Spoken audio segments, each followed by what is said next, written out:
نادي القرن وبعلنها، هاتوا فرقة ما كسرتش عينها، أنا ملك التسعين والكيف في الملعب أقصى باينها. مساء الخير، مساء الخير على شعب الأهلي العظيم في أي مكان في الدنيا. معكم عماد سعد في برنامجكم كبسولة العمدة، الحلقة تحمل رقم 89، حلقة يوم الخميس، آخر حلقات الأسبوع. زي ما متعودين في كل حلقاتنا اللي فاتت، قبل ما نتعرف على موضوعات ومحاور الحلقة، أكيد بنوجه الشكر الجزيل لكل أصدقائنا وحبايبنا الأهلاوية اللي بيدعمونا وبيتفاعلوا معانا في كل حلقاتنا اللي فاتت. وإن كنت سامحوني ما زلت بطلب منكم دعم أكتر وأكتر يا كل حبايبنا الأهلاوية. يعني كل أهلاوي جميل وكل أهلاوية جميلة بيتفرجوا علينا، أتمنى إن هم ما يبخلوش علينا بلايك. اللايك بيفرق جدا في ثبات الحلقة على منصة اليوتيوب. اللي اتفرج علينا قبل كده أو لسه يتفرج علينا النهاردة، أتمنى إنه يشترك في القناة ويفعل زر الجرس عشان توصلوا إشعارات الحلقة بتاعتنا كل حد وثلاث وخميس الساعة 5 مساء. أتمنى من كل قلبي بالتأكيد إن بعد نهاية الحلقة أو بعد نهاية كل حلقة إن هي تنال احترامكم قبل ما تنال إعجابكم، وده يخليكم إن أنتوا تشيروها لنا على كل منصاتكم الرسمية علشان نقدر نوصل لأكبر عدد من الأهلاوية. وقناتنا المتواضعة دي حتى الآن كبسولة العمدة، بتمنى من ربنا بالتأكيد إن هي تكبر وتكبر، ويكون بعد فضل ربنا الفضل يكون ليكم أنتوا يا أهلاوية. ودلوقتي تعالوا نتعرف على موضوعات ومحاور حلقتنا النهاردة. بداية مرحلة الجد لحصد البطولة رقم 46. ألف مبروك لفريق 2005 لحصد بطولة الجمهورية. محمد صلاح، وشهادة في حق كابتن محبوب الخطيب. مباراة رائعة للمنتخب أمام أسبانيا. الناس دول بجد مصريين. ومع فقرات الكوميديا السوداء في حلقتنا النهاردة، الزمالك يستعطف الاتحاد الأفريقي. مذيعي قناة الزمالك شطحت منهم على الآخر. وهنختم حلقتنا النهاردة بالكريزة في الحلقة، وهي أرقام وألقاب وتتويجات إعجازية لأعظم لاعب في التاريخ، المعجزة الأرجنتينية ليونيل ميسي. ودلوقتي مع الفقرة الأولى في حلقتنا النهاردة، وهي بداية مرحلة الجد لحصد بطولة الدوري 46.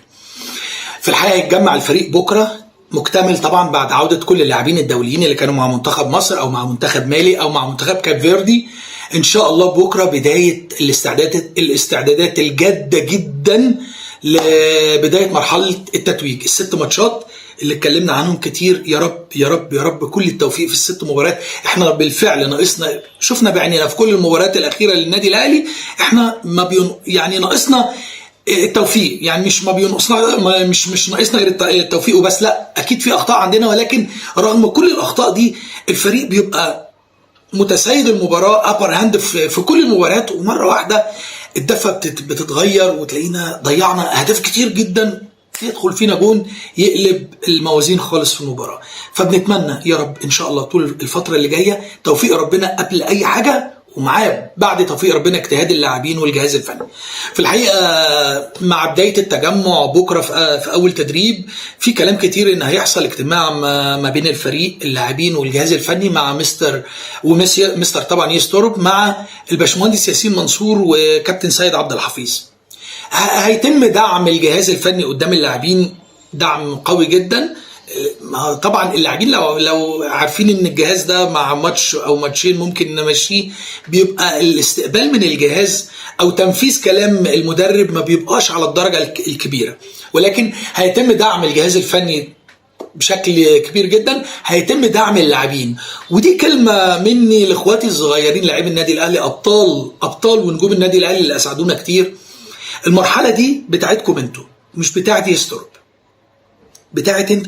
غيروا على التيشيرت، غيروا على اسم الاهلي، انتوا اللي باقيين. ممكن مستر يسترب يمشي النهارده، يمشي بكره، يمشي بعده، ماشي، لكن انتوا اللي قاعدين، انتوا اللي شايلين رايه النادي العظيم ده، انتوا اللي شايلين اسم اكبر نادي في الدنيا كلها، اكبر نادي محقق بطولات في العالم كله. ده احنا مش بنقول كلام كده في حب الاهلي ببلاش، لا، بنتكلم كلام واقعي. النادي الاهلي هو اكتر نادي في العالم محقق بطولات في كرة القدم، بعدينا بايرن ميونخ.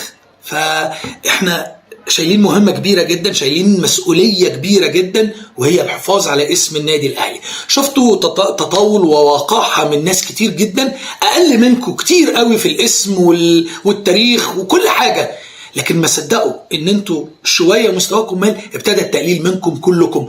يعني زي ما هنغير على اسم نادينا واسم فريقنا، غيروا على اساميكم، غيروا ان انتوا تحققوا ارقام مفيش حد يعرف يحققها بعديكم. يا رب يا رب ان شاء الله تتولد جواكم كلكم اقول ايه كل الطاقات لتحقيق هدف اسمى دلوقتي مفيش غيره، هو بطولة الدوري. 6 ماتشات ب 18 نقطة، نحصد اللقب وكل كومبارس يرجع مكانه، يظهر الاسد، كل قرد يلزم شجرته. ودلوقتي مع الفقرة الثانية في حلقتنا النهاردة، وهي ألف مبروك لفريق 2005 لحصد بطولة الجمهورية. في الحقيقة في الحلقة اللي فاتت، حلقة يوم الثلاث، لما قلنا ان الجهاز الفني هيعمل مباراة مع فريق الناشئين 2005، وقلت واللي يرجع للحلقة قلت وانا بتابع استغربت قوي ازاي هنلعب بفريق 2005 وعنده تاني يوم اللي هو الاربع مباراة تحقق بطولة الجمهورية لو كسبناها مع البنك الاهلي او حتى لو كنا تعادلنا. فلقيت ان الجهاز الفني غير فريق 2005 ولعب مع 2009 اعتقد، يعني فريق 2009، وحققنا فوز ب5 اهداف 5-0، وحتى احرز الاهداف 4 اهداف كابتن محمد شريف وهدف كابتن حسين الشحات. وسابوا فريق 2005 يستعد لمباراه البنك الاهلي امبارح اللي كان يكفيه التعادل، لكن عملوا مباراه كبيره قوي وفازوا 3-0 وحصدوا بطوله الجمهوريه. المهم في البطوله دي مش هي ان هي بطوله ناشئين، لا دي اخر مراحل الشباب، يعني اللعيبه دي المفروض تتصعد للفريق الاول. شفنا منهم اكتر من لاعب، وفي المباراه دي على وجه التحديد يعني تالق لاعبين كتير. يعني صامويل اوبونج ده اللاعب الافريقي احرز هدفين، حسام عادل اللي هو توأم ابراهيم عادل احرز هدف، تفوق جدا، كان كويس قوي ابراهيم عادل اخوه محمد رأفت. ليه اللاعبين دول ما ياخدوش فرص حقيقيه مع الفريق الاول؟ يعني محمد رأفت ده لازم يبقى مع الفريق الاول، ده ما ينزلش تاني. عمر سيد معوض ده ما ينزلش تاني فريق، ما يتدربش مع الشباب تاني. اللعيبه دول ذخيره حيه وقويه جدا، وهيبقى ليها دور كبير قوي لو اعتمدنا عليها وسط الفريق الكبير. مش هننزلهم كلهم مع بعض، ولكن لو نزلنا لاعب وسط الفريق الكبير هيشيله، هيظهر امكانياته. يا رب ان شاء الله مبروك لفرق الناشئين. ان شاء الله كل مباراه او عفوا كل حلقه نهنئ فريق بطل من كل الفرق الابطال في النادي الاهلي. يا رب ان شاء الله بالتوفيق، وان شاء الله نشوف معظم لاعبي فريق 2005 نجوم متالقين مع الفريق الاول يا رب ان شاء الله. ودلوقتي مع فقره مهمه قوي، وهي محمد صلاح وشهاده في حق كابتن محبوب الخطيب. في الحقيقة ممكن من الاسم ناس كتير تعتقد محمد صلاح هو الاسم الأشهر طبعا للاعبي الكرة في هذا الجيل، أيقونة الجيل كابتن محمد صلاح لاعب ليفربول. هو في الحقيقة مش محمد صلاح اللاعب، ولكن محمد صلاح الصحفي الكبير مدير مكتب جريدة الحياة اللندنية في القاهرة. قال كلام يعني على حسابه الرسمي على الفيسبوك، أنا ما هنزل لكم المقالة بتاعته لأن بصراحة كلام كتير من الأهلاوية بيتغاضوا عنه وبيتجاهلوه مع أول تعثر، ونبتدي إن نقول كلام كده ما يصحش خالص في كابتن محمود الخطيب حقيقي. فشوفوا كابتن محمد أو عفوا الصحفي الكبير الأستاذ محمد صلاح قال إيه.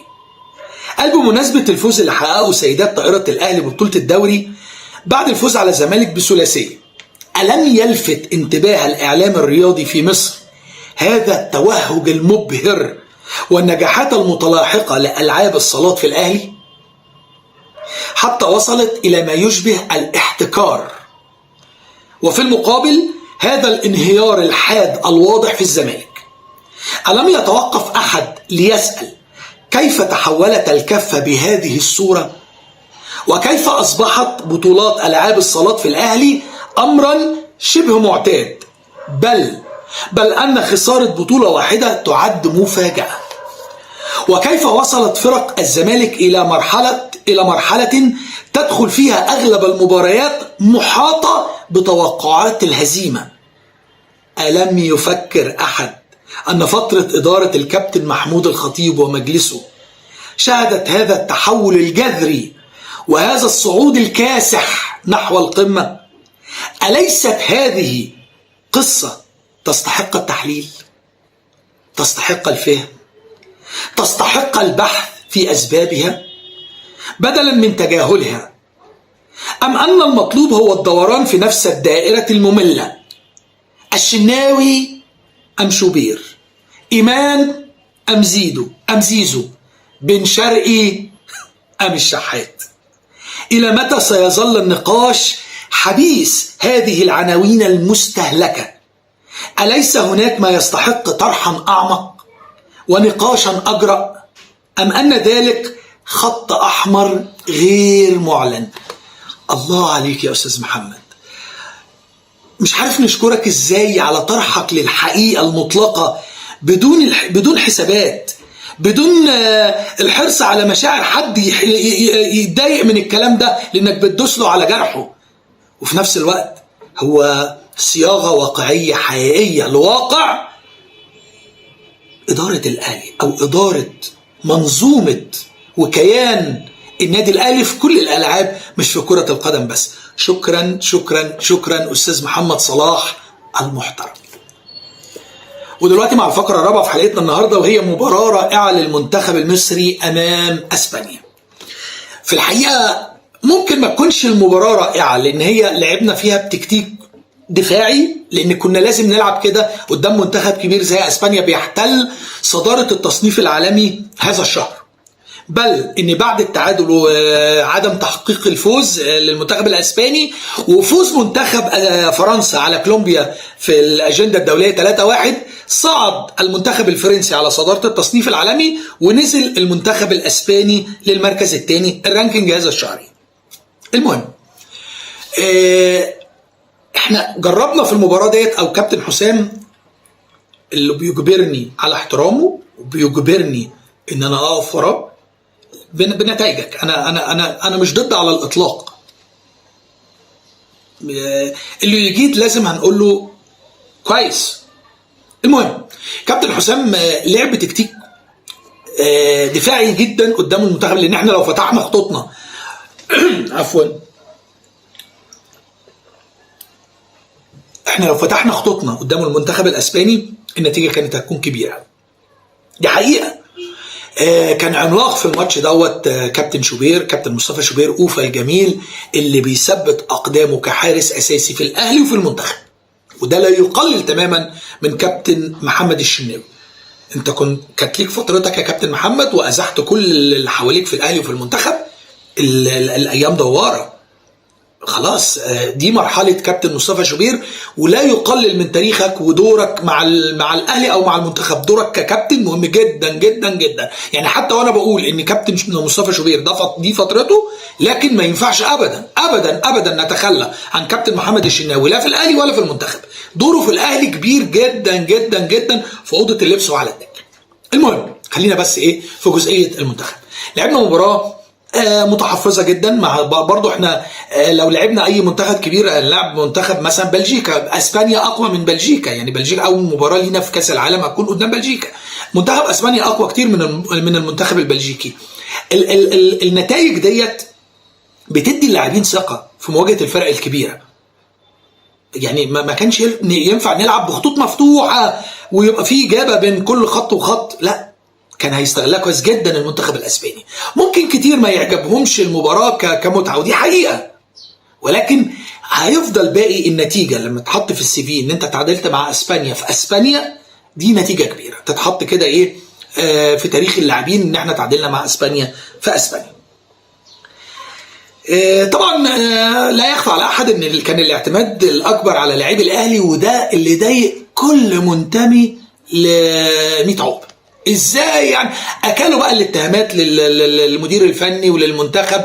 بل في الفقره اللي جايه هوريكم نماذج لناس تشكوا فعلا ان هم مصريين بسبب اعتماد كابتن حسام حسن على لاعبي الاهلي، وهم القوام الاعظم في المباراتين سواء قدام السعوديه او قدام اسبانيا. بنتمنى كل التوفيق في كل اللي جاي لمنتخبنا المصري اللي بيمثل بلدنا. وطبعا يعني مش هكون ازدواجي او قلت كلام قبل كده النهارده بقول كلام غيره، ولكن المنتخب هو يعني بيمثل يعني هو شايل اسم مصر. محدش بيتمنى الهزيمه او الانكسار لمنتخب بلده الا اذا كنت تشك في جنسيته او تشك في وطنيته، وده هنعرفه في الفقره اللي جايه. ودلوقتي مع فقرة الناس دول بجد مصريين. قبل مباراة أو منذ بداية المعسكر الأخير ده في الأجندة الدولية واختيار اختيار حسام حسن لمعظم قوام المنتخب من لاعبي الأهلي ومختار 9 لاعبين من النادي الأهلي، طبعا قامت قومة لكل منتمي ل100 عقبة تجاه اللعيبة مش عارف إيه، وإزاي إحنا اللي محتلين قمة الدوري إزاي ما ياخدش من عندنا سين وصاد وعين ودال، ويعني نسمع كلام كده اللي هو اللب لب لب كتير، اللي هم ما بيوجد يعني هم لا يوجدوا في حياتهم غير اللب لب لب دول. المهم مع بداية مباراة منتخب أسبانيا ووجود كابتن محمد هاني كابتن للمنتخب، نزل الصحفي أحمد الخضري اللي هو كان رئيس تحرير مجلة الزمالك، وهو صحفي معروف بانتمائه الغير طبيعي لنادي الزمالك، هذا شأنه، ولكن خليك حيادي يعني. المهم نزل بوست، اتفرجوا. هي وصلت ان محمد هاني يبقى كابتن المنتخب؟ وصلت، وغصب عنك، غصب عنك يا احمد يا خضري. احمد الخضري ده اللي الاهلي رفع عليه قضيه وكسبها، وكان عليه 6 شهور حبس بسبب تطاوله برضه قبل كده على الاهلي لولا تنازل الناس في الاهلي، بس حبوا يعرفوك اللي ناقصك. طبعا انت فاهم ايه اللي ناقصك.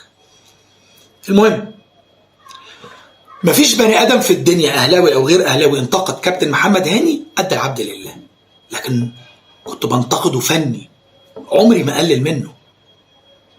انا ما بقللش في حد بينتمي لانديه تانية كومبارس. هقلل من شأن لاعب في النادي الاهلي؟ مش ممكن، مش ممكن. انا انتقد كابتن محمد هاني فني، لكن عمري ما اقلل منه ابدا، لا هو ولا غيره. لكن توصل البجاحه من واحد صحفي يقول كده على لاعب في منتخب مصر عشان بس منتمي للنادي الاهلي؟ يا اخي المفروض مع المنتخب بتتلغي كل الالوان يا اخي. لما يكون ده صحفي ويقول كده، منتظرين ايه من عموم الناس؟ ربنا يديك على قد ضميرك. يجي بعديه الاستاذ مصطفى الفخراني منزل برضه على حسابه الرسمي صورة لتشكيل منتخب مصر قدام اسبانيا، اول ما نزل تشكيل وتوزيعهم في الملعب، وقال ايه؟ هل هنلاعب اسبانيا كده؟ ده اخرنا نلاعب الترجي ونخسر 3-2. لا ظريف، لا حي دم خفيف قوي يعني. ايه الخفة دي؟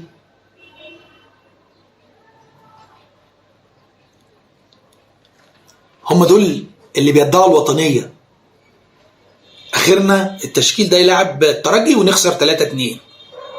ماشي يا خف، وبورينا انت لما تيجي تلعب قدامنا هيبقى شكلك ايه ولا ايه؟ نسيت حسين الشحات؟ لسه احنا مش هنتكلم على تاريخ، احنا بنتكلم على النهارده. ايه اللي حاصل فيك؟ نسيت حسين الشحات نزل عمل فيكم ايه؟ نسيتوا في الامارات كان شكلكم ايه قدام التشكيل اللي نخسر بيه قدام الترجي 3-2؟ ولا انتوا مش فالحين غير في الهبهبه دي بس، لكن في الملعب بطه بلدي. قدام مين؟ قدام اللي كسرين عيونكم طول تاريخكم. ما تقدرش تبص قدام واحد اهلاوي كده وتحط عينك في عينه، عينك في الارض على طول. ماشي، لسه جاي الماتش بتاعنا مع بعض ان شاء الله يوم 1/4 يوم 1/5 ان شاء الله، ان شاء الله باذن ربنا. في كتير من الوقت الاهلي ما بيبقاش يستحق الفوز على الزمالك، وبنفوز بسبب اللي بيطلع منكم ده، بيبقى الرد على ضمايركم دي، وده هيحصل ان شاء الله وباذن ربنا وبتوفيق ربنا يوم 1/5 يا مصطفى يا فخراني. يجي بقى واحد تاني علق عليهم كلهم، اتفرجوا.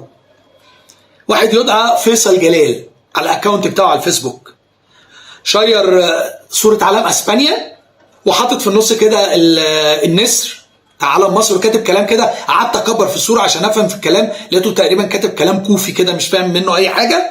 وكاتب ايه بقى؟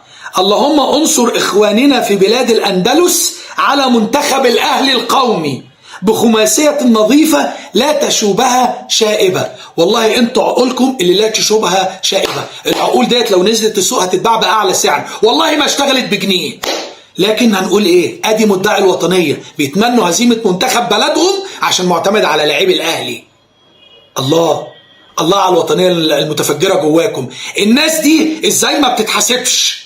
الناس دي ازاي ما يبقاش ليها عقاب؟ ازاي واحد بيتمنى هزيمة بلده علشان معتمد على لاعبي الاهلي، والتاني اللي يسخر من كابتن منتخب مصر، والتالت اللي يقول يسخر من التشكيل ويقول ده نخسر بيه من الترجي. يا ترى فين المجلس الاعلى للاعلام؟ فين لجنه ضبط الاداء الاعلامي؟ دي شخصيات عامه، مش شخصيات كل واحد بيكتب كده. ده واحد صحفي كبير في مؤسسه كبيره، ده راجل كان رئيس تحرير مجله الزمالك. والتاني مصطفى الفخراني شخصيه عامه. يمكن فيصل جلال ده انا ما اعرفوش، قد يكون هو كمان، لكن لازم لي حساب. انا لو نزلت حاجه غلط حاسبوني. اللي يقلل من بلده وشأن بلده لاي سبب ده لازم يحاسب. ولكن ما دام منتمي لنادي الزمالك واخد حصانه.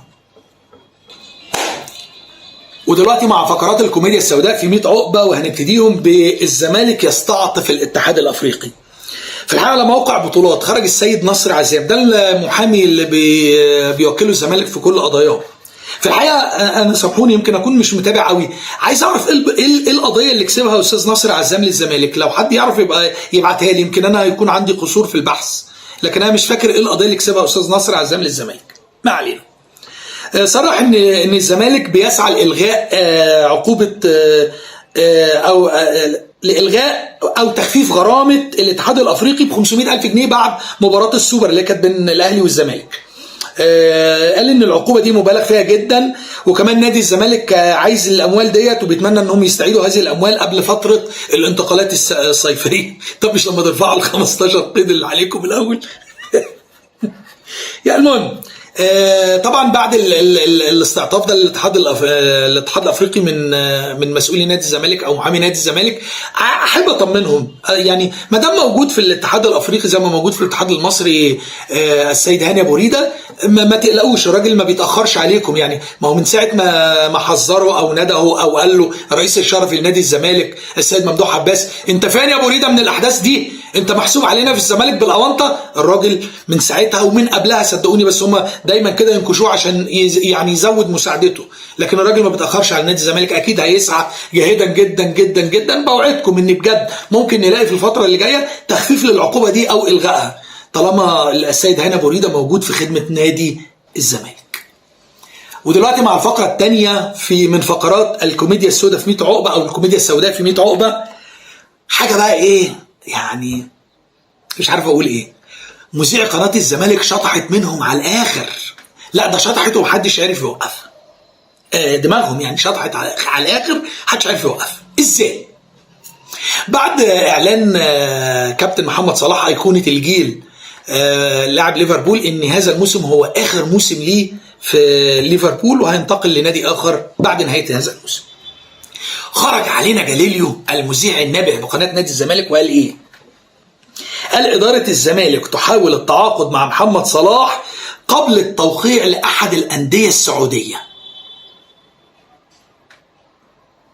الزمالك بيحاول أن يوقع مع محمد صلاح قبل ما يوقع لأي نادي سعودي. أدي البوست قدام. علت عليه بقى، هو يعني أنت بس علت عليه زميلته في القناة. قالت إيه بقى؟ جون إدوارد يطير إلى ليفربول لجس نبض. يعني انت قلت هيوقع، لا احنا هنجس نبضه الاول بقى. ما يعني وحدوا الكلام اللي هتقولوه في القناه، يعني بقى مش كل واحد يقول حاجه يعني. المهم لجس نبض نجمنا محمد صلاح ومحاوله اقناعه التوقيع والرجوع الى بيته الزمالك. طب انتوا جبتوا بيته دي منين؟ انتوا عايزين تلزقوا نفسكم في اي حد؟ انتوا لما عملتوا جنينه قبل كده وحطيتوا عليها اسمه مدير اعماله هددكم وشلتوا اليافطه، وجاي بعد كده قلتوا ايه؟ لا سعيد محمد صلاح اللي هو مدرب الناشئين في النادي. يعني لو انتوا كيان كبير ما تحاولوش تلزقوا نفسكم. لو انتوا حاسين ان انتوا كيان كبير ما تلزقوش نفسكم في اي حد عشان تقولوا بصوا ده زملكاوي، احنا نادي كبير. النادي الكبير يفخر بيه اللي ينتمي ليه، مش احنا اللي نفخر ان احنا فلان بينتمي لينا. كل واحد كويس ده زملكاوي. ده طبعا حد اعلن منهم سواء هيثم حسن زي ما قلت لكم في الحلقه اللي فاتت او محمد صلاح اعلن قبل كده ان هو زملكاوي؟ مفيش حد اعلن انتمائه. حتى لما تريزيجيه قال انا كنت بتفرج مع محمد صلاح على مباراه الاهلي والزمالك في نهائي القرن وما شفتوش محمد صلاح كان سعيد قد ايه. ما خدناش ده مدلول نقول محمد صلاح اهلاوي. محمد صلاح الاهلاوي هو اللي يفتخر. الاهلي يفتخر بايه؟ الاهلي عظيم بكيانه، مش مستني حد يشجعه عشان يثبت ان هو عظيم. لكن انتوا لو نادي الزمالك كبير في عينيكوا مش هتقولوا كده، مش هتقولوا كده. من اول حلقه بقولها، نادي الزمالك نادي كيان كبير جدا، يا ريت كل منتمي لنادي الزمالك يشوفه زي ما الاهلاويه شايفينه. لكن انتوا يعني اي حد لا ده زملكاوي، لا ده زمالك، طب ده هيعلي من شأن النادي؟ مش عارف، بس ادمغه ربنا معاكم. ودلوقتي بقى لازم نختم حلقتنا بحاجه حلوه، متعه الكوره. القاب وارقام وتتويجات اعجازيه لاعظم لاعب في التاريخ، المعجزه الارجنتينيه ليونيل ميسي. في الحقيقه لسه امبارح او يمكن النهارده الصبح كمان، انا لاول مره بسجل الحلقه في نفس اليوم، يعني الحلقه تتذاع النهارده بسجلها النهارده الظهر، اول مره اسجلها متاخر.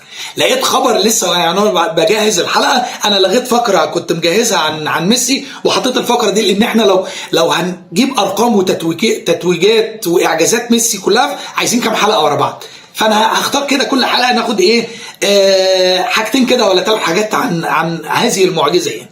المهم لقيت النهارده الاتحاد الدولي صنف المعجزه الارجنتينيه ميسي انه الافضل في كل العصور، متفوقا على كل الاساطير اللي سبقوه.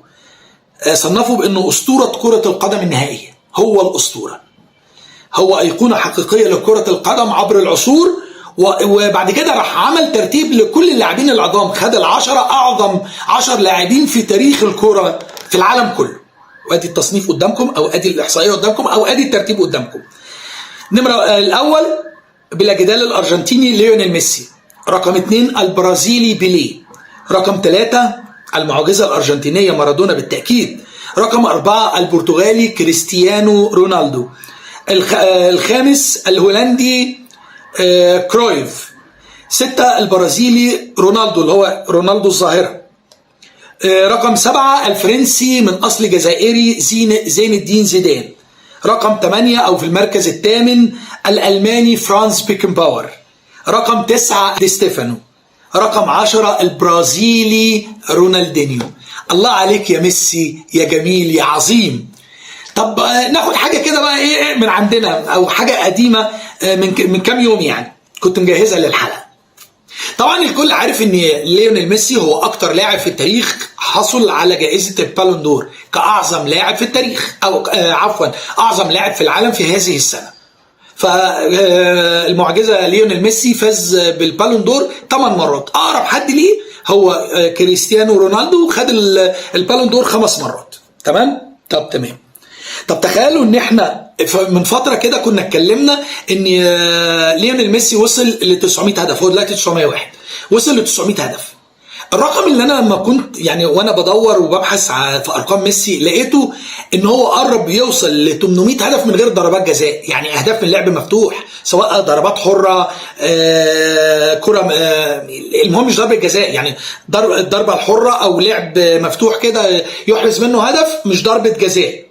وصل لكم هدف؟ وصل ل 790 هدف، قرب من 800 هدف من غير ضربات جزاء. ايه ده؟ طب مين اقرب حد ليه؟ برضه كريستيانو رونالدو احرز 783 هدف بدون ضربات جزاء، لكن عدد مباريات اكبر بكتير.